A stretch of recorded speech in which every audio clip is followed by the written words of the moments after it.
IMDb trivia facts. 1. And I think she booked Spider-Man 3 before this came out. I believe so as well. Yeah. Anyway. 1. M. Night Shyamalan, delighted after he discovered unknown Cindy Chung, who is either the third or fourth lead, depending on where you rank Shyamalan, I would say, was shocked to hear that her agent demanded $1 million for her role in the film. Good for that agent. If my client is going to be so debased throughout this film, it's worth $1 million. That is audacious. Do you think she got it? Knight was prepared to pay the SAG minimum, $65,000. Sure. News to me that's the minimum. And $5 in a sandwich has been what HBO paid you every week. That's the Griffin Newman wage. Yeah, that's my quote. Is a handshake and someone telling that they're proud of me in the voice of my father. They settled for $100,000. Well, I mean, Shyamalan got the best of that one. That's more than I make in a week, so Yeah. that's pretty good. Okay. Just about. Yeah. Fact 2. M. Night Shyamalan's wish list for his various male supporting roles included names such as... De Niro, Pacino. Well, you think you're joking. Pacino, though, in this. Any role, especially the Narf. I like I must grunt! All right, crossword puzzles. That's a segment we should bring back, which is Pacino playing playing He characters. plays the Chinese granddaughter. And grandmother. Yeah. It's called Pacino Plays It is the segment. It's a bedtime story. Oh, no. Trick you off. No. You're cutting Milk that and out. cookies. You're cutting that out. You're cutting that out. No, it's staying That in. is unacceptable. Bedtime story. Oh, boy. M. Night Shyamalan's wish list for his various male So supporting you're roles. alleging that Al Pacino is a racist. That is what you're doing. You don't have the cover of George Lucas's shitty I racism. do. That's how fucking Pacino would play it. It's not my choice. That's how Pacino would play it. The segment dictates it. He plays the part as written, and that's how it's written. That's just how Pacino talks all the fucking time. Anyway, go on. I am Al Pacino. Okay. Okay. Included names such as... No bits from here on out, okay? Yeah. I didn't like that bit. I want to be on the record. Not a bit. All right, go on. William Hurt. The Big Hurt. Sure, he's just been in The Village. Sidney Poitier. Okay. Not making a lot of movies at that point in his career. Chris Cooper. All right. Yeah. Gene Wilder.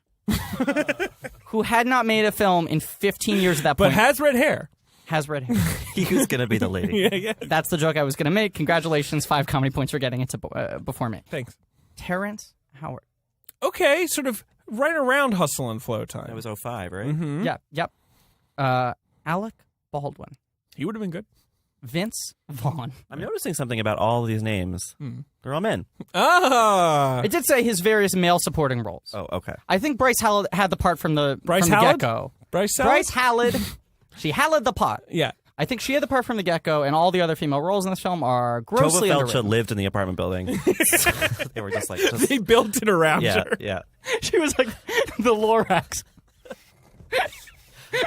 She was living in a stump of a tree. It's crazy. And she woke up one morning, and she was in an M. Night Shyamalan movie.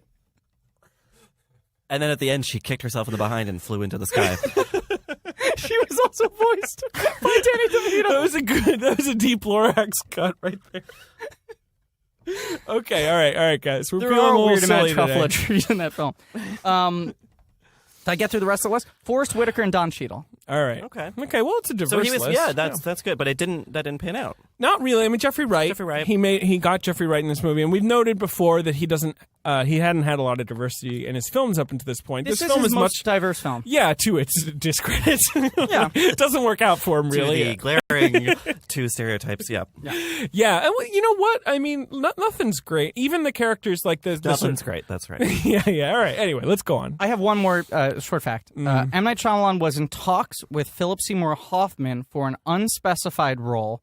Hoffman, despite the fact, get ready to cry, that he, quote, loved the script, liked the role, had scheduling conflict. What would that have been, I wonder? He was going to take a shit that day instead. No, Hoffman was going to be the guy in the bathroom. Yeah. The whole movie. Yeah. All right. In all seriousness, he probably Balaban, right? That's possible, I suppose. I mean, Hoffman won an Oscar the previous year. Yeah, but Shyamalan was clearly aiming high. He was trying to get Gene Wilder out of retirement. Like, he didn't think any role. Orson Welles, Laurence Olivier. All right. Chuck Lawton. Okay, so this lady shows up from the water, though we don't see her in the water. The titular lady in the water. Let it be said, if that wasn't clear to our listeners. Her name is Story. Yeah. Interesting. Very subtle.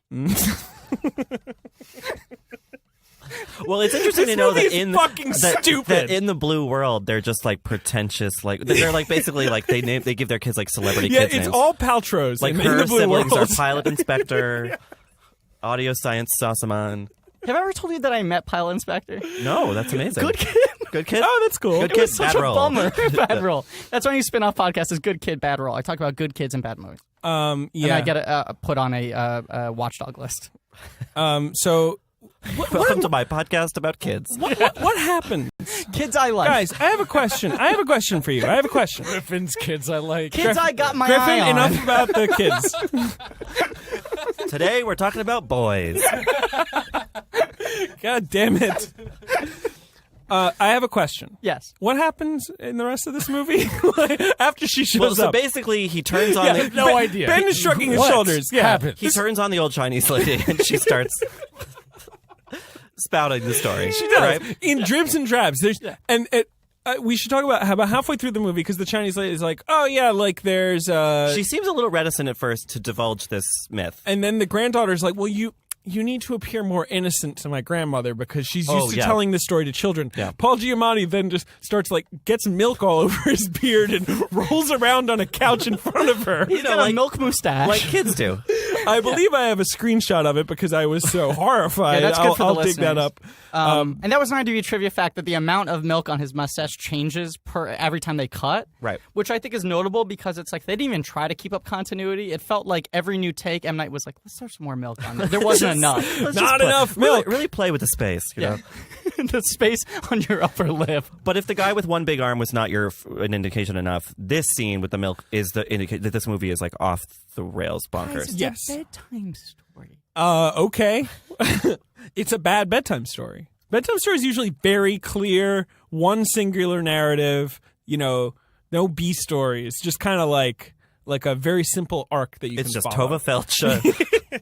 Yeah, They should have cut everything around her. This should have been the Tova Felch story start to finish. I'll say my father used to tell bedtime stories to my brother and I. We shared a bedroom until we were like 11 or something. Same with me and my brother. Bunk beds. And my father used to come and tell a bedtime story. My brother was only interested in sports, and I like cartoons and comedy and stuff. So my father would come in every night, and off the dome, M. Night style. You didn't see him getting a fucking picture deal off of this.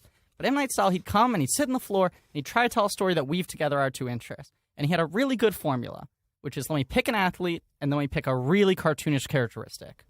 So it'd be like Harry the hot dog. And it would be a guy who looked like a hot dog, and he wore a jacket, and everyone thought it was a bun, and they made fun of him. And then it turned out he was good at wrestling because his body was so skinny that he could wiggle out anything. Sure. It was always something like that. Okay. Like Big Ears or Eric. Okay, Griffin. And then he was good at hockey. Yeah. This movie is like M. Night bought the rights to every story my father ever told and told them simultaneously. It's like people who have one weird tick and one thing they're good at doing. Right. And they're not necessarily connected. No. They just have a weird characteristic and one skill Right. that comes in play perfectly. Right. But actually, in a way, they don't come. I mean, I guess they figure it out by the end, like how they're all supposed to be. You're right. 75% of them don't work right. at all. Right. Like Mary Beth Hurt spends the second half of the movie thinking she's the healer, and then she's just some old lady. And no, she's They're like, no, oh, never it mind. turns anyway. Well, right. So that I guess the next major thing that happens is Story is like, I'm here to find a specific writer who's going to write a really important book, right? And Paul Giamatti then goes around just crashing into people's apartments, going like, you're writing a book or something? Just asking everyone sort of randomly, like, you writing anything? Writing any papers, lady? There are these characters who are the smokers, and they're like a weird age range of men who all live together and just smoke cigarettes. There's like a Just Beat talk about Generation shit, guy. man. There's like a flower guy. There's there's someone from Like, it's every... M. Emmy Night- Award nominee Jared Harris, yeah. It's M. Night Shyamalan imagining what it was like to hang out with the cool kids in college that he maybe never got to hang out with. I don't know. But it's like this weird conception of like, there are like music posters and cigarettes and, But they do range in age from like 18 to 55. Right. And at one point, he just straight up is like, do you guys write? Have you written anything lately? Right. With having never established that they were writers before. But they got ideas, man.